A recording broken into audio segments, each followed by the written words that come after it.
Representative Ryan, I want to ask you, you have good government plan health care. Why shouldn't all Americans have what you have?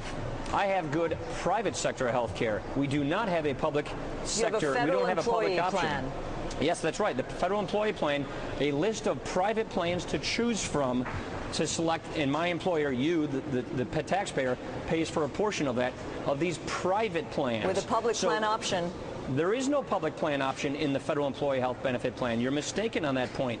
And so my Patient's Choice Act that I've introduced with Congressman Nunes, Senators Burr and Coburn, actually proposes just what you're sort of suggesting, which is give people the ability in state-based exchanges to have a plan just like the one we have here in Congress, a private health care plan that's actuarially equivalent to what we in Congress have. We actually had a vote, Katrina, in the Ways and Means Committee, which was an amendment I had with Dean Heller that said, let's put all members of Congress in this public health care plan so that we can experience the same thing we want to impose on the rest of the country. You know what? That amendment failed. It failed on a party line vote. It sounds like an Representative Ryan, that sounds like an anti-competitive vote. Competition is at the heart of America, and to deny Americans competition by denying them the option of a public plan seems to me un-American.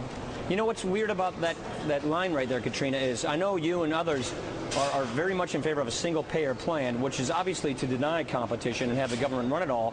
What's concerning about this debate with me is you're using capitalist rhetoric to try and move a plan that is inherently anti-market. The problem is the facts tell us this.